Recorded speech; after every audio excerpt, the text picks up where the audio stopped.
Bom dia e obrigado por aguardarem. Sejam bem-vindos à teleconferência da Eneva para a discussão dos resultados referentes ao quarto trimestre de 2020. Estão presentes hoje conosco os senhores Pedro Zinner, CEO, Marcelo Habib, CFO e Lino Cansado, COO. Informamos que esse evento está sendo gravado e que todos os participantes estarão apenas ouvindo a teleconferência durante a apresentação da companhia. E, em seguida, iniciaremos a sessão de perguntas e respostas, quando mais instruções serão fornecidas.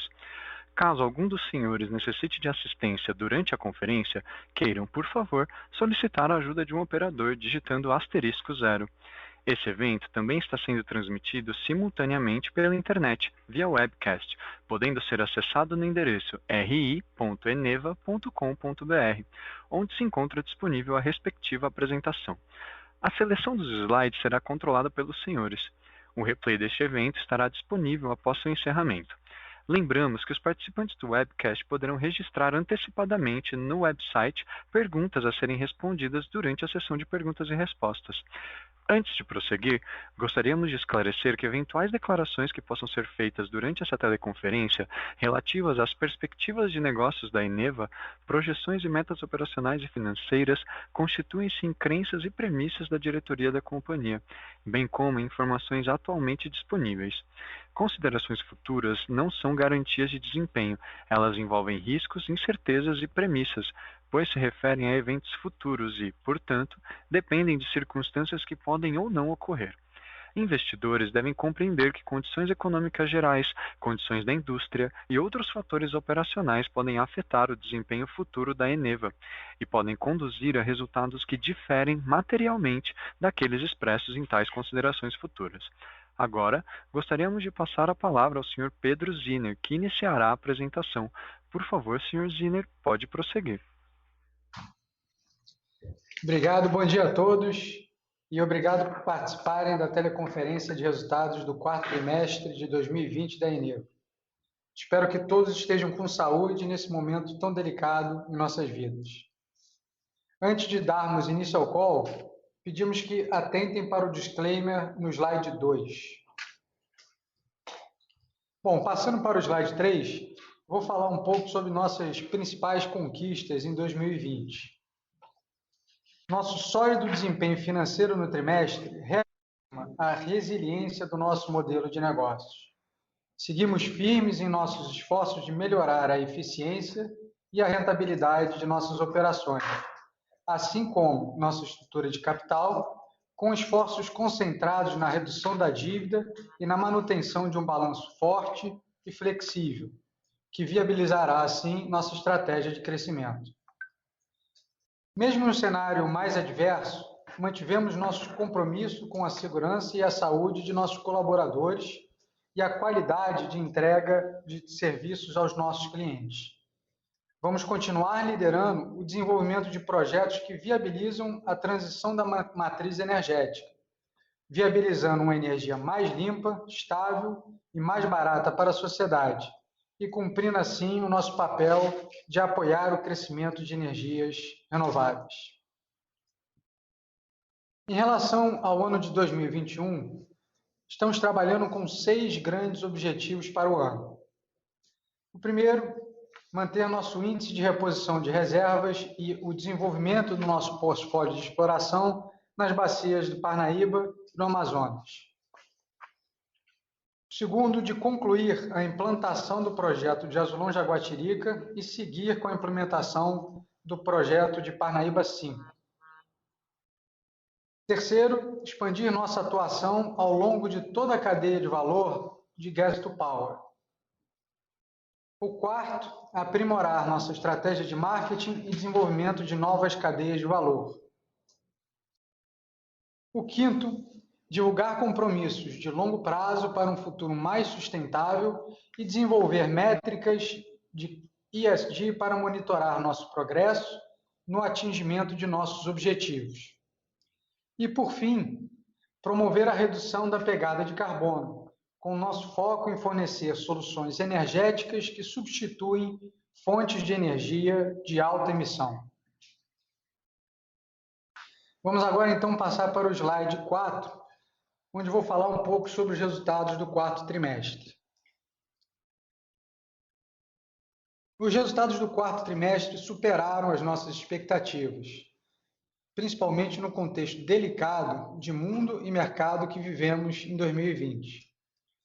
Nosso EBITDA ajustado totalizou R$ 614 milhões no trimestre, representando, assim, um crescimento de 16% em comparação com o quarto trimestre do ano anterior. Contribuíram para esse resultado a recuperação dos níveis de despacho termoelétrico, maiores preços de venda de energia no ACL e no ACR e a redução dos custos operacionais.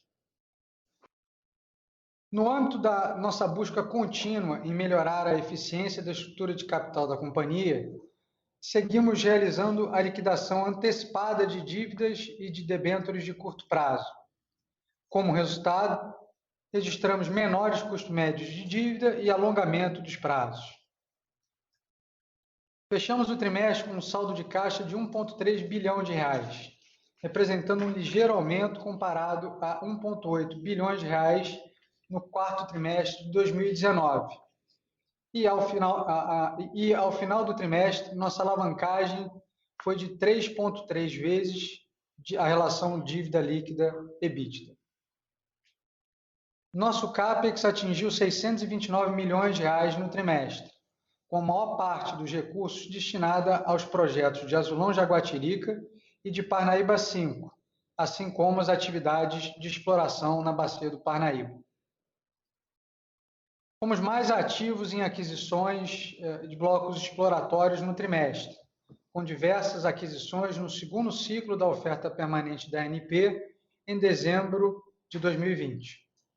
Na ocasião, arrematamos o campo de Juruá, na Bacia dos Solimões, e 7 blocos exploratórios, sendo 3 nas adjacências do campo de Azulão, no Amazonas, e 4 blocos na Bacia do Paraná, abrindo assim uma nova frente exploratória para a companhia. Falando já sobre o primeiro trimestre de 2021, como divulgamos, fomos convidados pela Petrobras para participar da fase de negociação dos termos para a potencial aquisição da totalidade da participação em concessões de campos terrestres de exploração e produção de hidrocarbonetos, o Polo de Urucu. A assinatura dos contratos de venda está sujeita ao êxito das negociações, que envolvem aspectos comerciais e contratuais da própria transação. Gostaria apenas de deixar claro que não poderemos dar mais detalhes sobre a negociação devido à confidencialidade do processo. Isto posto, passo agora a palavra a Marcelo Habib, que vai apresentar o panorama de mercado e o nosso desempenho financeiro do quarto trimestre. Obrigado, Pedro. Bom dia a todos. Vamos passar para o slide 5, onde eu vou detalhar o panorama do mercado de energia do quarto trimestre de 2020. Do lado da demanda, observamos um aumento no consumo de energia, causado principalmente pela contínua retomada econômica após o choque inicial em função dos impactos das medidas de distanciamento no primeiro semestre de 2020, aliado a um cenário de condições climáticas atípicas, com temperaturas mais elevadas. Para ilustrar melhor, tivemos um consumo de energia 2,3% maior quando comparamos o quarto trimestre de 2020 com o quarto trimestre de 2019. Lembrando que em 2019 foi um período pré-pandemia, como vocês podem ver no gráfico à direita. Já do lado da oferta, o volume de chuvas abaixo do histórico afetou o nível dos reservatórios das hidrelétricas. Esse efeito, juntamente com as altas temperaturas no período, contribuíram para o ressecamento do solo, comprometendo o restabelecimento da energia natural afluente nos reservatórios. Essa conjunção de fatores levou ao aumento de preços médios de energia e impulsionou a demanda por energia proveniente das usinas térmicas do trimestre. Passando para o slide 6, vou falar um pouquinho das projeções de mercado agora para 2021. Iniciamos o ano de 2021 com os reservatórios, o nível dos reservatórios mais baixos dos últimos 5 anos, como vocês podem ver no gráfico à esquerda. Esse cenário levou a ONS a autorizar desde o quarto trimestre de 2020 e ao longo dos primeiros meses desse ano o despacho para a garantia energética, acionando continuamente as termoelétricas e impulsionando o despacho da Eneva. Olhando para frente, com a lenta recuperação dos reservatórios, as principais projeções de mercado apontam para uma redução nos preços de despacho para os próximos meses. Com base no que já observamos no realizado de janeiro e fevereiro de 2021 e as projeções futuras das principais agências, estimamos que o despacho da companhia no primeiro semestre de 2021 fique entre 26% a 32%. No slide 7, apresentamos os desdobramentos do desempenho da companhia. No primeiro gráfico à esquerda, observamos um ligeiro recuo da geração de energia e no despacho médio do quarto trimestre de 2020, quando comparado ao quarto trimestre de 2019. Essa redução foi em função dos reflexos da pandemia na economia e no consumo ao longo de 2020, que, embora tenha sido mitigada pela retomada da demanda no final do ano, ainda surtiu efeitos no quarto trimestre. No entanto, é importante destacar o gráfico ao lado, em que vemos um crescimento do volume de energia comercializada no mercado livre no quarto trimestre de 2020, quando comparado ao mesmo período do ano anterior. Essa variação foi efeito do aumento da garantia física das UTS de Parnaíba 1 e 3, que realizamos em dezembro de 2019, e com isso reduziu a parcela de energia compromissada no ACR, possibilitando uma maior alocação de energia para comercialização no ACL. Na comparação entre os trimestres, a produção de gás também apresentou uma ligeira redução no volume e no despacho, em resposta à redução da demanda das térmicas do Parnaíba. Em contrapartida, mesmo com esse cenário, tivemos um aumento de 10% na receita líquida, principalmente em função dos maiores preços de venda de energia, tanto no ACL, como eu já comentei, quanto no ACR. Tivemos um aumento dos CVUs das usinas no quarto trimestre, devido principalmente ao reajuste anual da inflação, em novembro de cada ano, e principalmente ao impacto do aumento dos indexadores de combustíveis e taxa de câmbio de um trimestre para o outro, que impulsionou os CVUs das usinas que possuem a parcela de CVU atreladas a esses índices de combustível, como Parnaíba 1, no caso é o Henry Hub, e Itaqui IP100, no caso é o CIF Árabe. Em resumo, acho que apesar de gerar menos energia e consumir menos gás, a gente gerou uma receita maior, mostrando então uma maior eficiência em termos de geração por consumo de gás e geração de energia. Vamos agora passar para o desempenho financeiro no slide 8.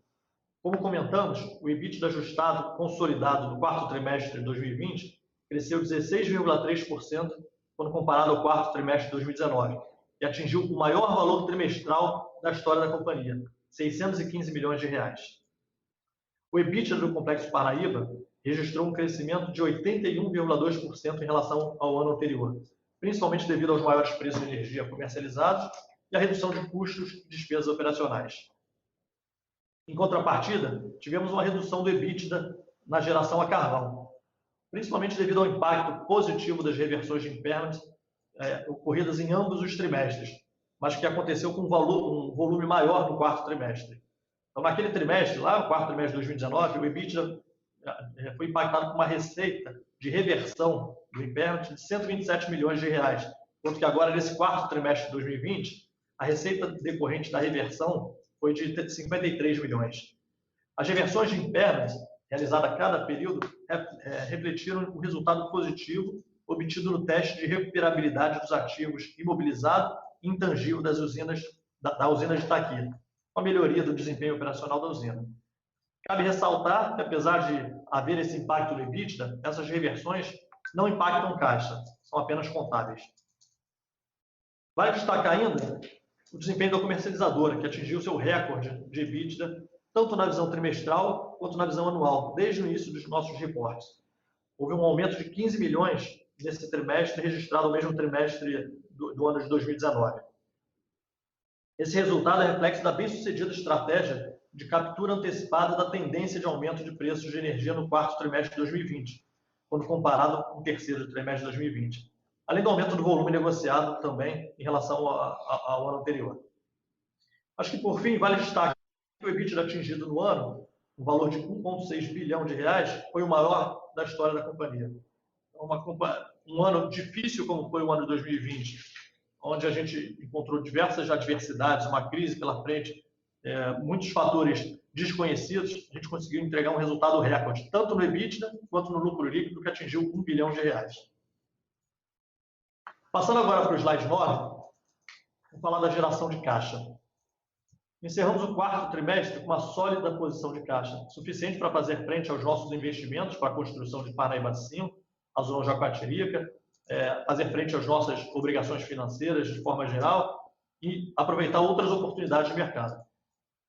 O saldo de caixa de 31 de dezembro de 2020 foi de 1,9 bilhão de reais, praticamente em linha com o caixa do final de 2019, mesmo considerando todos os desembolsos de caixa que tivemos no período nos investimentos de capital.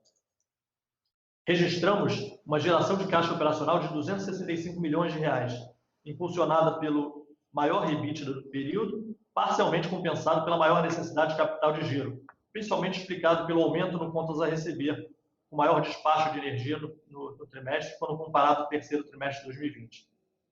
Então, a gente teve esse período com um contas a receber negativo. Ele foi muito em função das nossas faturas terem sido geradas em maior volume ao longo de novembro e dezembro, e a liquidação, o vencimento dessas notas aconteceram em janeiro. Então, esse dinheiro já está todo no caixa da companhia, é uma questão temporal. O fluxo de caixa de investimentos registrou uma saída de 543 milhões de reais, referente aos desembolsos relacionados às usinas em construção, às atividades de exploração e desenvolvimento do Parnaíba e as manutenções das usinas no período. O fluxo de caixa de financiamentos, por sua vez, registrou um fluxo negativo de 417 milhões de reais, em função dos desembolsos realizados com os pré-pagamentos das dívidas de Itaqui e das debêntures de curto prazo, e das demais amortizações de juros em principal do período, dentro do cronograma normal. Passando agora para o slide 10, vemos que no trimestre captamos um valor de 780 milhões de reais, sendo 203 milhões referentes ao BNB e outros 577 milhões junto ao Banco da Amazônia, o BASA. Somando os desembolsos previstos, que serão liberados conforme as obras forem ocorrendo, e a posição de caixa de fechamento do quarto trimestre de 2020, chegamos a uma posição de liquidez de 2,5 bilhões de reais, mais que suficiente para fazer frente ao CAPEX previsto para os projetos de Azulão Jaguatirica e Parnaíba 5 nos próximos 12 meses, da ordem de 1 bilhão de reais. A nossa posição de liquidez nos dá segurança e conforto para fazer frente aos nossos compromissos de CAPEX de curto e médio prazo, bem como olhar para as novas oportunidades. Passando agora para o slide 11, como resultado dos nossos esforços contínuos de liability management, seguimos aprimorando o nosso perfil de dívida e estrutura de capital. Como já mencionamos, no quarto trimestre de 2020, realizamos o pagamento antecipado integral das dívidas de Itaqui, junto ao BNB e BNDES, e também das debêntures de curto prazo.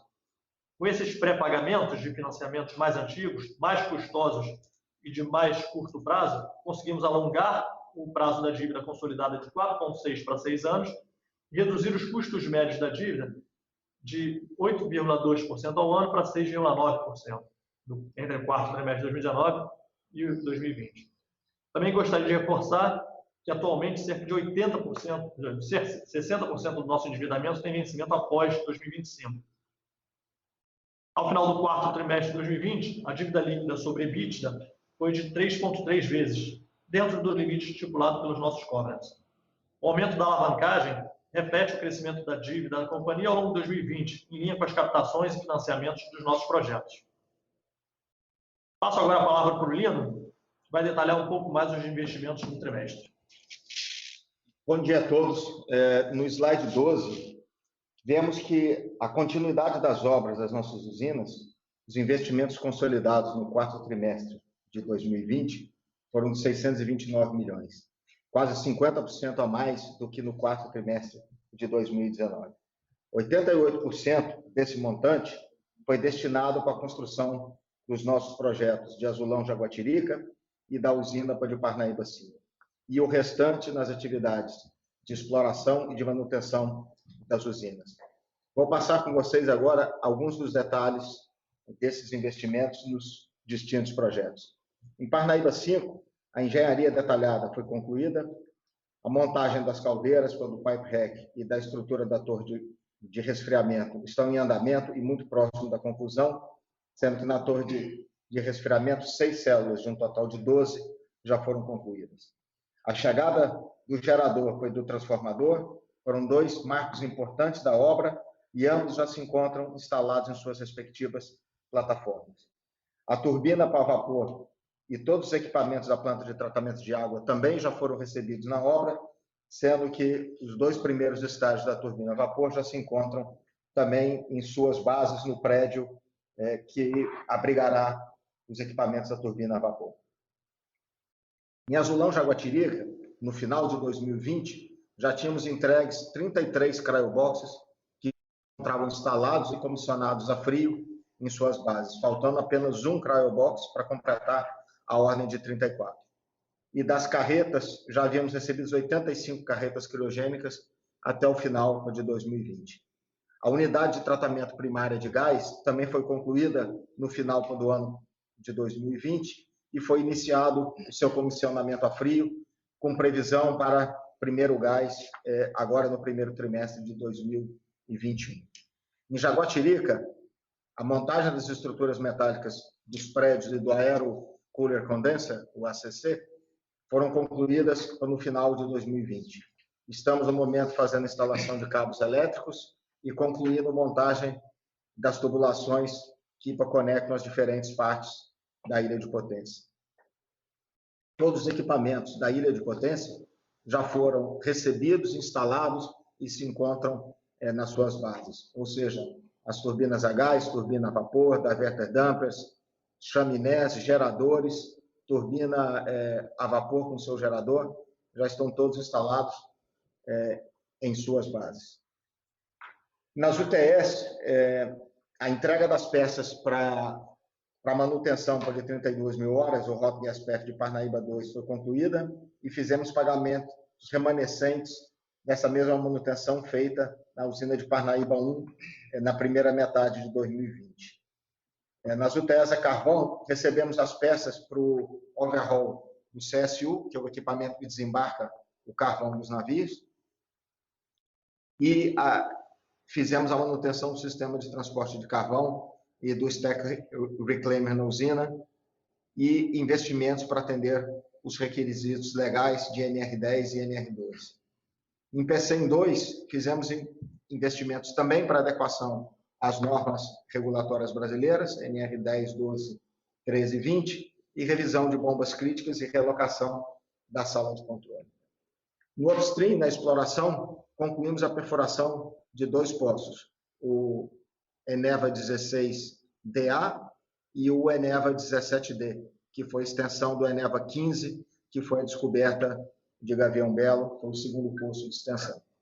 No desenvolvimento, concluímos a perfuração do poço 7GVBN, que é do Gavião Branco Norte, construção do cluster 6 de Gavião Branco Oeste e do duto de 8 polegadas, que interliga este cluster 6 ao cluster 3 e daí ao sistema de produção de gás do Complexo do Parnaíba.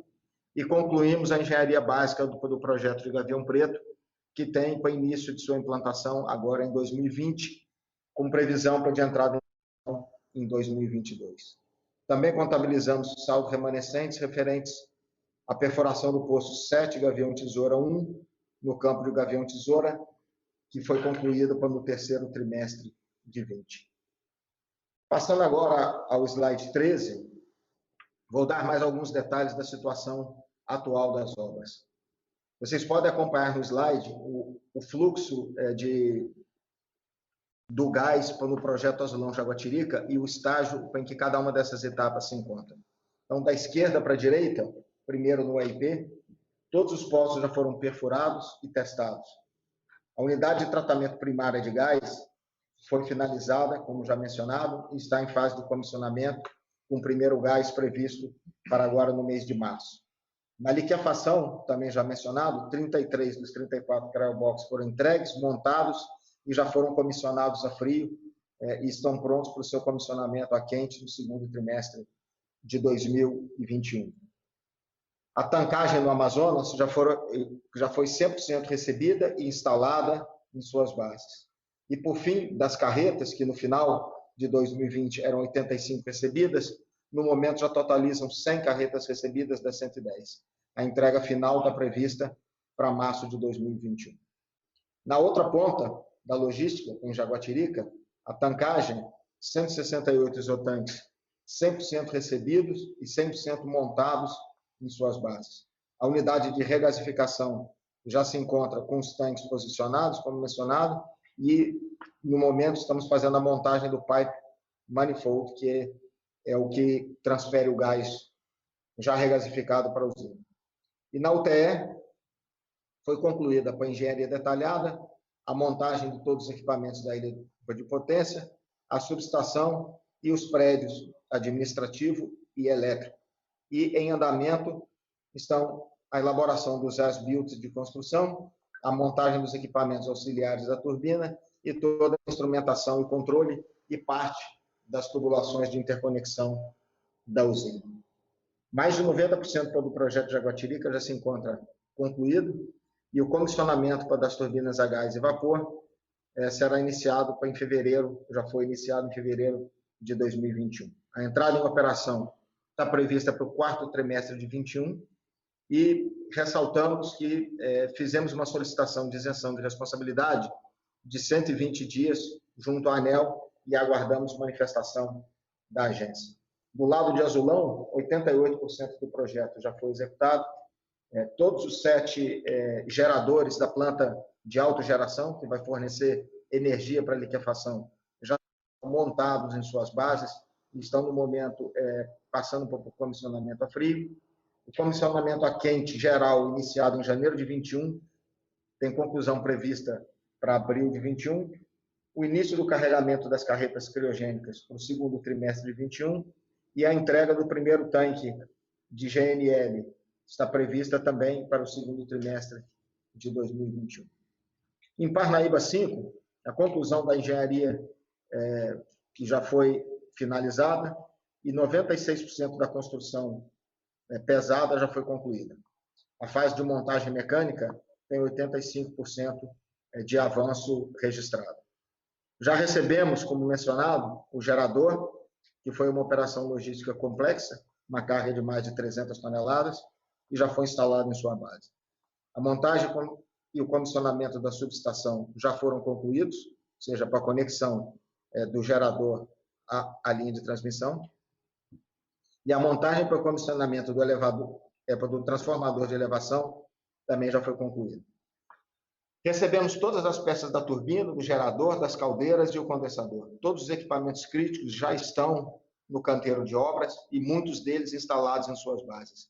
O único equipamento ainda guardado é o disjuntor geral da usina, previsto para abril de 21. A entrada em operação da usina continua prevista para o primeiro trimestre de 2022. Passando agora para o slide 14, gostaríamos de fazer menção ao recente anúncio de comercialidade do novo campo de gás do Complexo de Parnaíba. O campo que foi designado Gavião Belo e que foi a declaração de comercialidade do PAD Fortuna. Gostaria de mencionar que a descoberta foi feita em um dos 6 blocos adquiridos no primeiro ciclo da oferta permanente, em setembro de 2019. Em aproximadamente apenas 1 ano e meio, chegamos à declaração de comercialidade de um novo e importante campo de gás. Para alcançar essa trajetória, o descobridor foi perfurado ainda em 2020 e, com os dados do poço descobridor, foi submetido à ANP, um programa de avaliação de descoberta, ou seja, um PAD. E, até o final do ano de 2020, todas as obrigações e compromissos desse plano de avaliação para descoberta submetido à ANP foram concluídas, o que incluía a perfuração e teste de um segundo poço e a aquisição de sísmica adicional. As nossas melhores expectativas foram confirmadas na perfuração desse segundo poço, evidenciando uma coluna de gás de mais de 66 metros e propriedades petrofísicas do reservatório iguais ou superiores aos dos melhores campos da bacia do Parnaíba, podendo ser comparado a campos como Gavião Real e Gavião Caboclo. Com respeito à volumetria, ainda não temos uma certificação de reserva, que somente será feita no final do ano, como é de praxe na Eneva, mas já temos as estimativas feitas pela Eneva estatísticas baseadas nos dados dos 2 postos da sísmica existente, e os dados podem ser observados no canto esquerdo do slide em tela. Estimamos uma probabilidade média de 6,8 bilhões de metros cúbicos de gás in place, e se estimarmos um fator de recuperação de 85%, isso representaria 5,8 bilhões de metros cúbicos de reservas recuperadas, o que é igual a 22% das nossas reservas remanescentes na bacia do Parnaíba. Ou seja, em dezembro de 2020, encerramos o ano com 26 BCMs de reservas remanescentes provadas 2P na bacia do Parnaíba. E com a adição possível de mais 5,76 a serem certificadas, somente esse campo seria um aumento de 22% das nossas reservas. Além disso, o campo também é rico em condensado e estimamos 1,8 milhões de barris de condensado serão recuperados durante a produção das reservas do campo. Os próximos passos incluem a perfuração de mais 2 poços, um ainda em 2021, a aquisição de outros 54 quilômetros de sísmica 2D e um 4º poço de avaliação após a aquisição dessa sísmica, possivelmente no início de 2022. Por fim, a companhia tem agora 180 dias para entregar o plano de desenvolvimento à ANP e com isso seguir depois com o desenvolvimento do campo. Cabe ainda também ressaltar que o campo está a mais ou menos 100 quilômetros da UTE, do complexo de geração de energia da bacia do Parnaíba, e apenas para alguns quilômetros de distância do campo de Gavião Carijó, que está a oeste. Se observarem o mapa à direita, o campo de GVBL está indicado com a seta vermelha, mais ao sul, o campo de Gavião Carijó a oeste, e a norte a outra seta vermelha, a posição das UTS. Eu passo agora para o Pedro Ziner, que vai fazer alguns highlights sobre ESG. Obrigado, Lino. Bom, nosso compromisso em manter um alto padrão de governança corporativa e práticas sustentáveis no fundo, a base da nossa abordagem de negócio.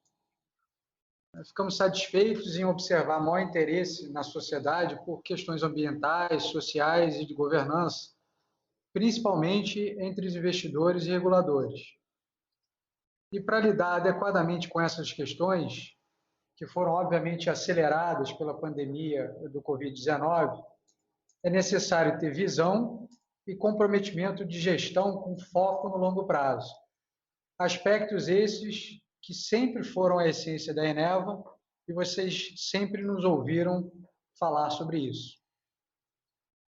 Nós temos investido em diversas iniciativas de ESG, algumas delas demonstradas no slide apresentado, e demos mais visibilidade ao tema através do nosso relatório de sustentabilidade, publicado em setembro do ano passado.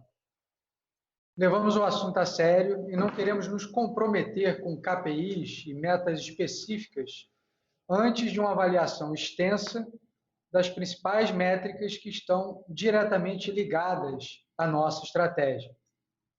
Então, podem esperar isso em 2021. A Eneva cresceu rápido e pretendemos manter essa trajetória. Nosso valor de mercado saltou de 3,5 bilhões de reais em 2017 para mais de 20 bilhões de reais hoje, aumentando a nossa capacidade de geração em mais de 30% e expandindo nossos negócios em toda a cadeia de valor. Somos como pais que um dia percebem que seus filhos se tornaram adultos e tudo acontece em um piscar de olhos. Assim, ficamos entusiasmados em poder disseminar nossa cultura de inovação em prol de iniciativas concretas relacionadas a temas sociais e de sustentabilidade.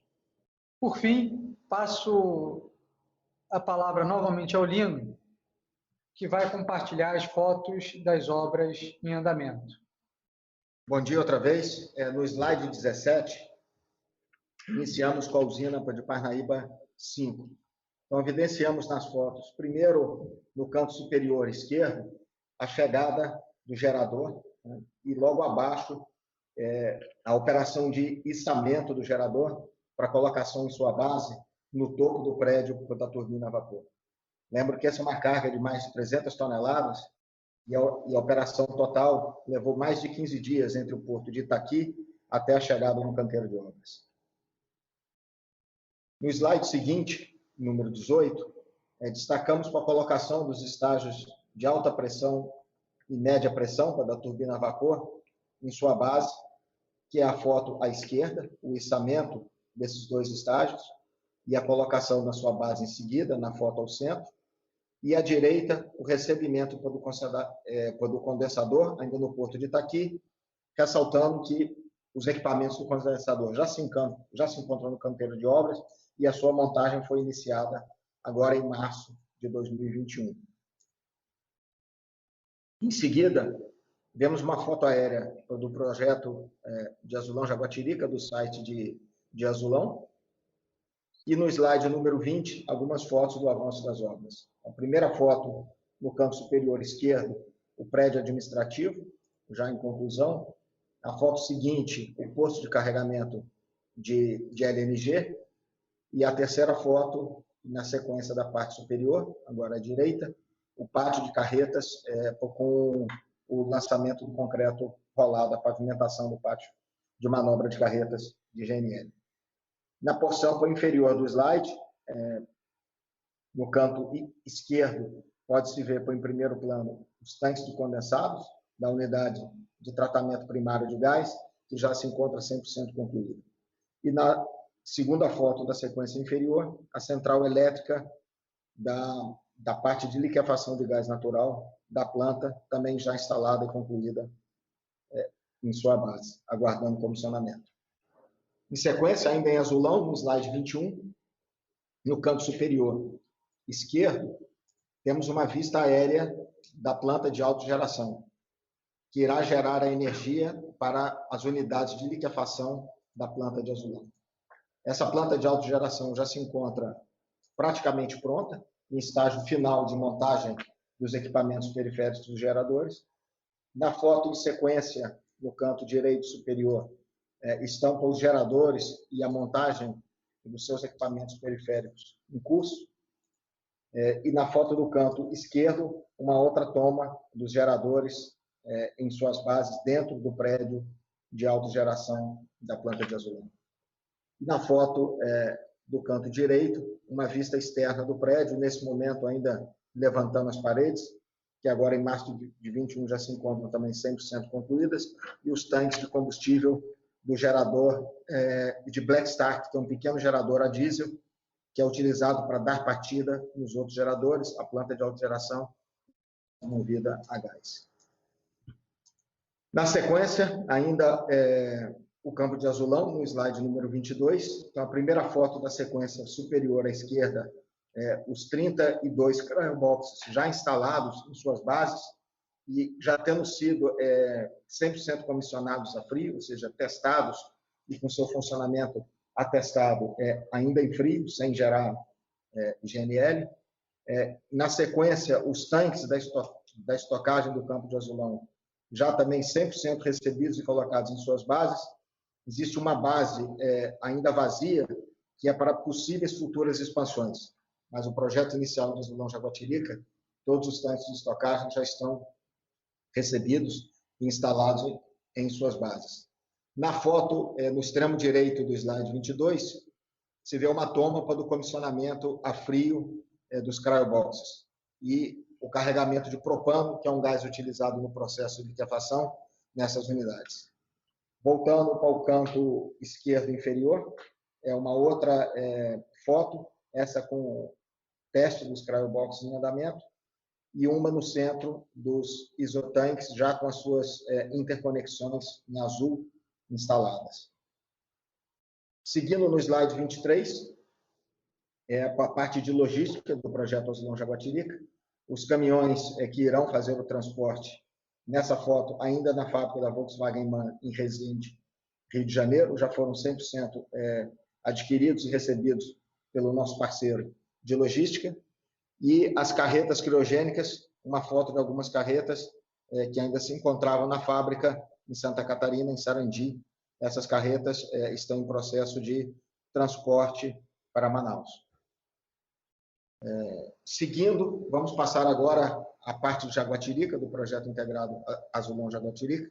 No slide em tela, vocês acompanham uma foto aérea do empreendimento. E movendo agora ao slide 25, detalhes da planta de Jaguatirica.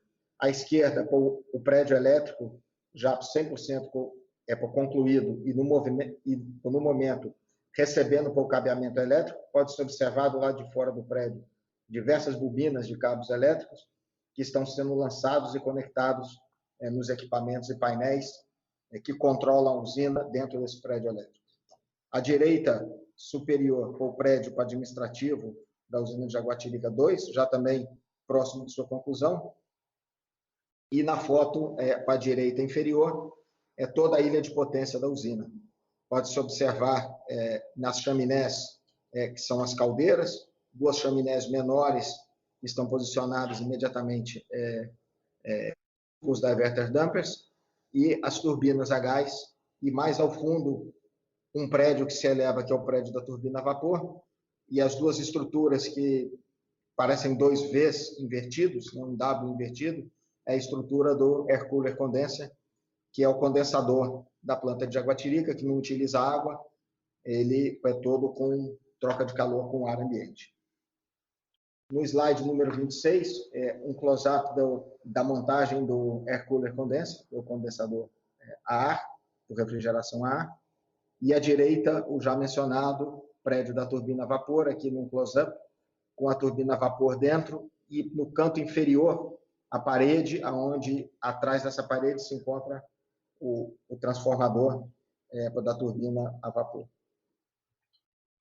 Na sequência, o slide 27, a tancagem para Jaguatirica, que suporta 7 dias de operação da usina, também já com todos os tanques recebidos, instalados, e com todas as suas interconexões finalizadas.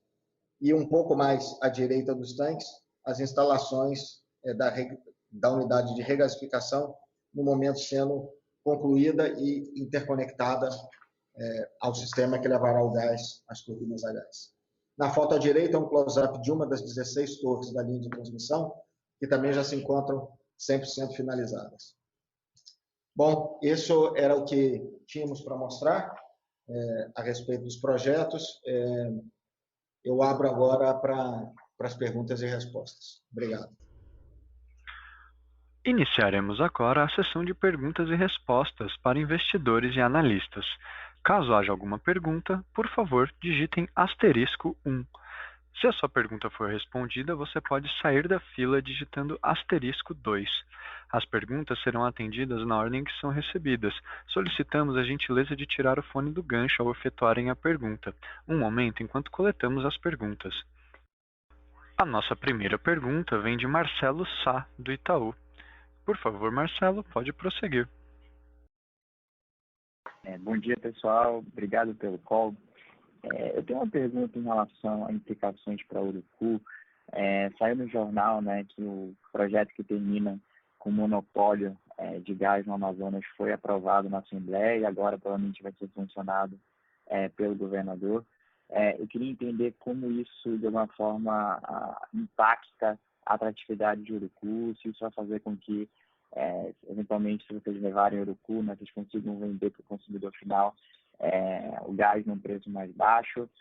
E se puder dar um pouco mais de detalhe, eu sei que vocês têm um contrato que limita um pouco o que vocês podem falar em relação ao Urucu, mas se tem alguma expectativa de quando pode ser o closing da transação. Obrigado. Bom dia, Marcelo. Aqui é o Lino Cansado. Obrigado pela pergunta, né? Acho que, assim, primeiro, comentar um pouco sobre o que foi essa lei que foi aprovada na Assembleia ontem. Então, é uma lei para o gás muito moderna, em linha com as leis de Sergipe e do Espírito Santo, que são as legislações estaduais mais modernas, né, para o gás natural, é o que nós temos no país. E algumas das principais características dessa lei, né, A primeira delas é a divisão clara entre a atividade de distribuição e comercialização de gás. Então, liberando os agentes para que possam comercializar gás independentemente da forma de distribuição. Ou seja, projetos fora da malha rodoviária, como o transporte de gás por GNL, não ficariam, portanto, sobre monopólio da distribuidora. A movimentação de gás natural em instalações internas e gasodutos de transferência dentro do limite da propriedade do operador também não serão consideradas atividades de distribuição. Ou seja, projetos de gas to power em cima do campo, como os projetos que a Eneva desenvolve, não estarão sujeitos ao monopólio da distribuidora. Quanto para a questão do autoprodutor e o autoimportador e o consumidor livre, essa nova legislação libera como consumidor livre o consumo de acima de 300 mil metros cúbicos por mês, ou seja, 10 mil metros cúbicos por dia. Qualquer consumidor que consumir mais de 10 mil metros cúbicos por dia vai poder negociar direto com o produtor, obviamente vai pagar pelo serviço de distribuição se ele estiver conectado à malha para distribuição da distribuidora de gás, mas abre para a possibilidade de negociação direta entre consumidor e produtor. E essa lei também permite a formação de condomínios, ou seja, se houver um grupo de indústrias ou de negócios que juntos consumam mais de 10 mil metros cúbicos e estejam localizados por uma mesma região, eles podem aplicar para serem consumidores livres também e, portanto, para negociar direto com o produtor. Acho que esses são os principais highlights dessa legislação, tem muitos outros, é uma legislação complexa, mas, como eu disse, em linha com as legislações mais modernas que têm sido aprovadas no país. Quanto aos impactos para a operação da Eneva, acho que primeiro tem impactos positivos em Azulão, que hoje já tem reservas provadas e certificadas superiores àquelas necessárias para atender o projeto de Jaguatirica e, portanto, libera a Eneva para fazer essa comercialização diretamente com consumidores livres. E em uma possível conclusão da negociação da aquisição para Urucu, eu acho que duas formas. Primeiro, os contratos existentes vão ser respeitados na sua íntegra, como já existem hoje. Então, em princípio, nenhum impacto em contratos existentes. Mas existe a possibilidade de comercialização de gás adicional de reservas de Urucu, ou até mesmo, lembrando que a Eneva também adquiriu o campo de Juruá, que se encontra a oeste de Urucu e tem proximidade com a malha de produção de Urucu e pode vir a ser desenvolvido e, dessa forma, comercializado diretamente com consumidores livres, seja através de transporte de GNL, seja através de transporte via gasoduto Pocoari-Manaus. Ótimo, claríssimo. Muito obrigado. A nossa próxima pergunta vem de Guilherme Lima, do Santander. Por favor, Guilherme, pode prosseguir. Bom dia, pessoal. Eu tenho duas perguntas aqui. Primeiro, queria saber se vocês poderiam comentar sobre o imposto diferido reconhecido no resultado. Poderiam comentar com um pouco mais de detalhe do potencial de se ter mais desse diferimento nos próximos trimestres. E uma segunda pergunta em relação à monetização de Gavião Belo, se vocês já consideram monetização via projetos de GNL e, se não, o que especificamente seria determinante para que vocês considerassem o Gavião Belo para esse tipo de monetização. Obrigado. Bom dia, Guilherme. Obrigado pela pergunta. Vou responder a primeira parte do imposto de renda diferido. Recentemente teve a mudança, teve a revogação da instrução CVM 371, onde restringia as empresas. Antigamente as empresas estavam restritas a provisionar como imposto de renda diferido o aproveitamento de uma janela de 10 anos de aproveitamento fiscal. E isso caiu das nossas estimativas. O nosso prejuízo fiscal hoje vai ser aproveitado entre 13 e 14 anos. Então, o fato da gente de cair essa restrição de 10 anos e ampliar, quer dizer, na verdade, não tem mais a restrição, esses 3 a 4 anos a mais de prejuízo fiscal que a gente vai aproveitar, nos fez lançar a resultado, então, esse volume de imposto de renda diferida. Foi isso que aconteceu. Então, em termos práticos, assim, em termos de fluxo de caixa, não muda absolutamente nada, é só o reconhecimento de algo que parava obrigatoriamente em 10 anos, agora não tem essa limitação, então foi reconhecido o prazo inteiro. A gente não tem previsão de reconhecer mais, porque a gente já está reconhecendo o prazo inteiro de prejuízo que vai ser utilizado, ou seja, essa janela aí entre 13 e 14 anos. Então, não devemos ver novas provisões aí para frente nos próximos trimestres. Tá? Novamente, é só um efeito contábil. Tá? Eu acho que obviamente, a consequência prática, em termos de fluxo de caixa, só tem uma, que a gente reduz a nossa base de prejuízo contábil, que hoje está em 1,2 bilhão de reais, e, consequentemente, a gente vai zerar esse prejuízo fiscal, esse prejuízo contábil, perdão, mais cedo e, consequentemente, pagar dividendos mais cedo e no volume maior. Mas, em termos de fluxo de caixa no curto prazo, não mexe absolutamente nada. E o Leandro vai falar agora de Gavião Belo. A segunda parte da sua pergunta, né, sobre Gavião Belo, à medida que nós aumentamos as reservas remanescentes na bacia do Parnaíba, abrem novas oportunidades, né? Se nós vamos comercializar gás através de GNL de Gavião Belo ou de outro campo, aí passa a ser uma opcionalidade que nós vamos ter que decidir nos próximos meses e à medida que as campanhas exploratórias evoluem, né? Nada impede que nós comercializamos gás liquefeito direto da UTG hoje, porque sabemos que temos reservas que podem ser utilizadas também para os contratos das usinas, né? E acho que nesse âmbito, só queria ressaltar, já tinha sido anunciado e falado no Eneva Day, né?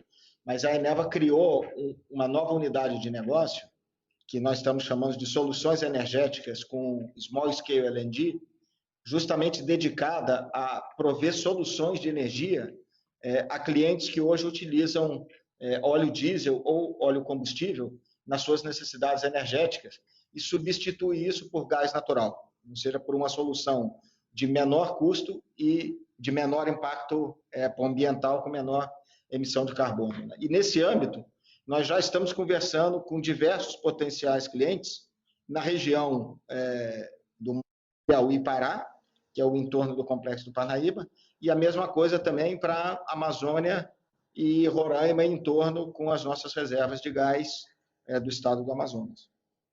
Tá claro, pessoal. Obrigado pelas respostas. Lembrando que para realizar uma pergunta, basta digitar *1. A nossa próxima pergunta vem da webcast e é a seguinte: gostaria de saber qual é o posicionamento da companhia em 2021 sobre leilões e operações de M&A? Obrigado. Bom dia. Novamente, obrigado pela pergunta. Em relação aos leilões, estão previstos 2 leilões para esse ano, mais um terceiro, na verdade, de sistemas isolados. O primeiro leilão, um A-4, A-5 em junho, e o segundo leilão de energia nova em setembro. Então, a companhia avalia alguns projetos, a gente não tem nada para antecipar no momento, mas avalia, inclusive, com potenciais desenvolvedores, parcerias, para a gente seguir na aquisição de alguns projetos e poder colocar esses projetos, inscrever esses projetos nos leilões futuros e participar, e concorrer e implantar esses projetos. Mas, no momento, não tem absolutamente nada que a gente possa anunciar, nenhum projeto adquirido ou pronto aí para implementação. Então, a gente está avaliando e, assim, obviamente, que tiver informações mais concretas, a gente vai dar transparência ao mercado, vai informar todo mundo. Em relação às operações de M&A, acho que na mesma linha. A gente tem uma série de oportunidades que a gente está avaliando aqui, de diferentes fontes de energia e também de diferentes ativos, inclusive de AIP. Faz parte aqui do nosso dever fiduciário olhar as possibilidades, as alternativas que estão no mercado. Hoje não tem nada que a gente possa anunciar que esteja em vias de negociação, com exceção de Urucu, que a gente já anunciou em fevereiro. Então, deixa as coisas esquentarem mais um pouco para a gente poder dar visibilidade a todos vocês. Bom, obrigado.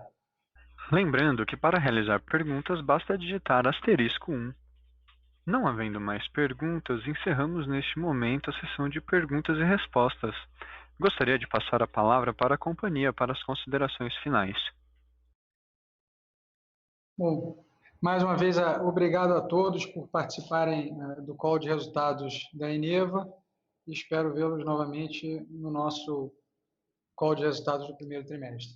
Obrigado a todos, um abraço. A teleconferência da Eneva está encerrada. Obrigado por participarem e tenham todos um bom dia.